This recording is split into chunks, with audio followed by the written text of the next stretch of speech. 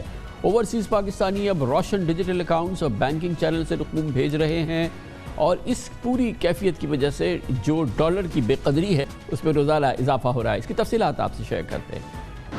پاکستان میں روپے کے مقابلے میں ڈالر تقریباً 2 سال کی کم ترین سطح پر آ چکا ہے، جبکہ ملکی زر مبادلہ کے ذخائر جولائی 2017 کے بعد سے بلند ترین سطح پر ہیں۔ مارچ میں مسلسل 10ویں مہینے 2 ارب ڈالر سے زائد رقوم باہر سے آئی ہیں، جبکہ اب رمضان اور عید کے موقع پر ترسیلات میں مزید اضافہ ہوگا۔ اسٹیٹ بینک آف پاکستان کے مطابق مسلسل 10 مہینے 2 ارب ڈالر سے زائد ترسیلات زر پاکستان کی تاریخ میں ایک ریکارڈ ہیں۔ مارچ کے مہینے میں بیرون ملک مقیم پاکستانیوں نے 2 ارب 70 کروڑ ڈالر بھیجے، جو پچھلے سال مارچ میں بھیجی گئی رقوم سے 43% اضافی ترسیلات ہیں۔ اسٹیٹ بینک آف پاکستان کے مطابق اس مالی سال جولائی سے مارچ تک 9 مہینوں میں ترسیلات زر 21.5 ارب ڈالر ہو چکی ہیں، جو پچھلے سال سے 26% زیادہ ہیں۔ حیرت انگیز طور پر اوپن مارکیٹ میں ڈالر کی طلب اور کھپت میں نمایاں کمی آئی ہے۔ کرنسی ڈیلر ہر مہینے 300 سے 350 ملین ڈالرز بینکوں میں ڈپازٹ کر رہے ہیں۔ ایکسچینج کمپنیاں اس مالی سال کے 9 مہینوں میں اب تک 2 ارب 80 کروڑ ڈالر جمع کرا چکی ہیں۔ اس مالی سال کے آخر تک یہ رقوم 4 ارب ڈالر تک پہنچ سکتی ہیں۔ اندازہ ہے کہ جلد ڈالر 150 روپے کا ہو جائے گا۔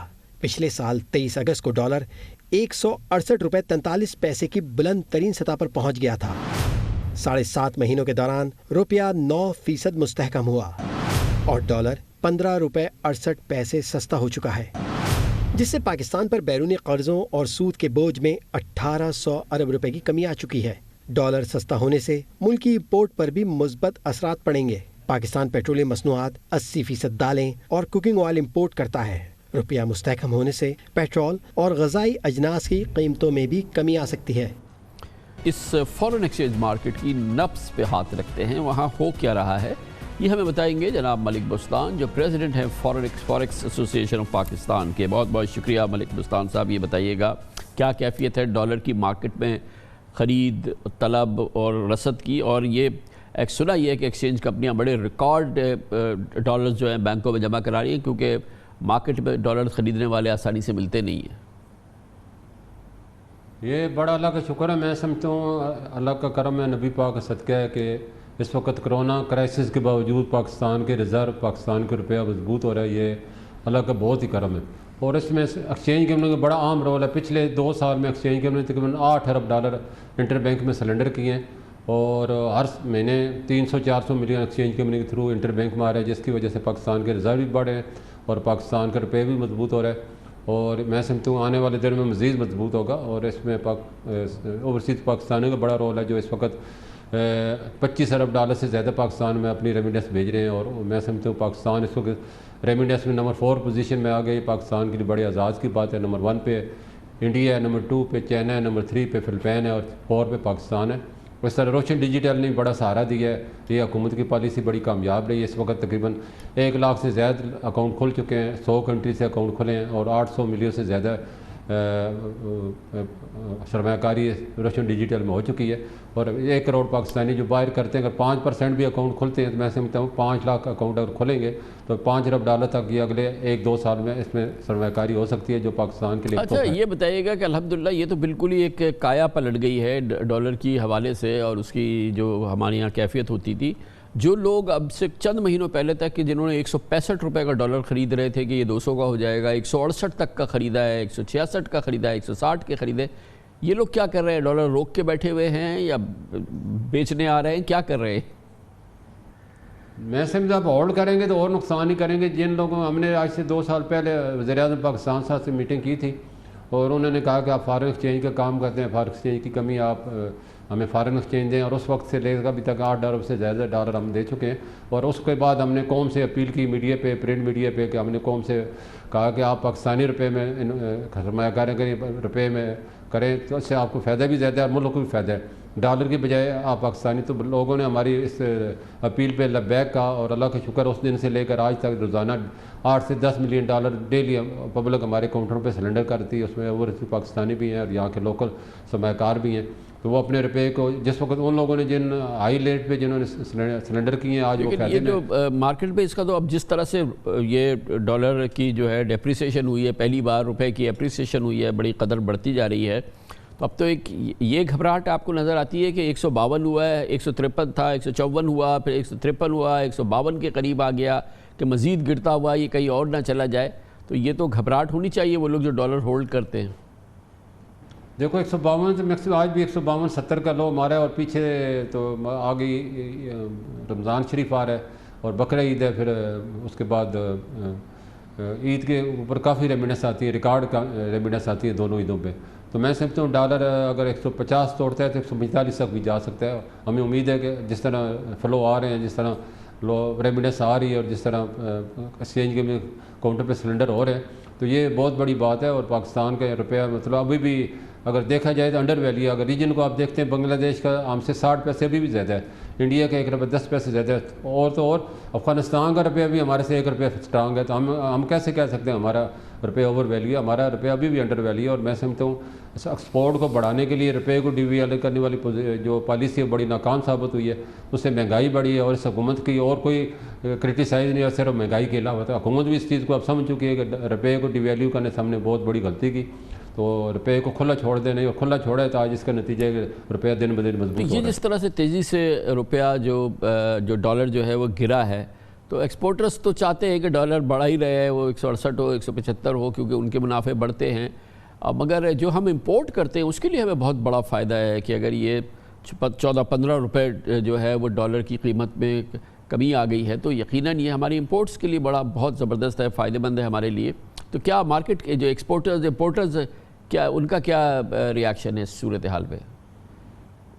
دیکھو جی اثر تو نہیں پڑتا اگر وہ پلاننگ سے چلیں گے. 4 مہینے کی فارورڈ بکنگ ہوتی ہے ہر کنسائنمنٹ کی.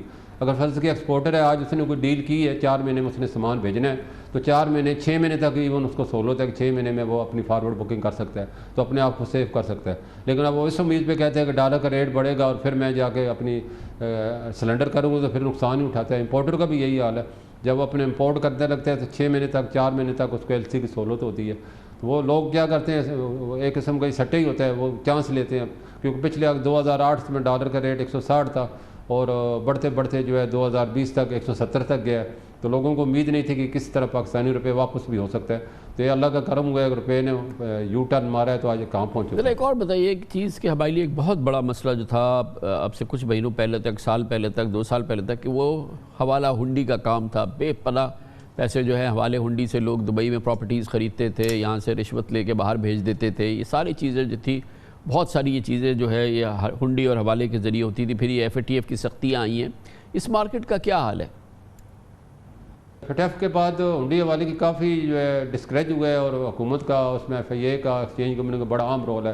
اور ایف اے ٹی ایف کا بھی جو ہمارا اجلاس ہوا تھا, تو انہوں نے ایکسچینج کمپنی کو کمپلائنس کو اور اینٹی منی لانڈرنگ لا کو بڑا سراہا ہے. انہوں نے بڑی پرفیکٹ دنیا میں کہیں دنیا میں بھی ویڈیو ٹرانزیکشن نہیں ہوتی، لیکن پاکستان واحد ملک ہے جس کی ہر ٹرانزیکشن ویڈیو ریکارڈ کی جاتی ہے. تو اس کے بعد ان اقدامات کے بعد آفیشیل چینل پروموٹ ہوئے، اور اس کے علاوہ کرونا کی وجہ سے کمرشل فائلیں بند ہوئی ہیں، تو سارے کا سارا آفیشیل چینل آ رہا ہے جس کے روپے بھی مضبوط ہوئے اور پاکستان کے ریزرو بھی مضبوط ہوئے. تھینک یو سو مچ، بہت بہت شکریہ جناب ملک بوستان احمد، صدر فارکس ایسوسی ایشن آف پاکستان ہمارے ساتھ تھے. اس کے ساتھ ہی ہمارے آج کے پروگرام کا اختتام ہوتا ہے. کل آپ سے پھر ملاقات ہوگی انشاءاللہ. کل تک کے لیے کامران خان کو اجازت. اللہ حافظ ناصر.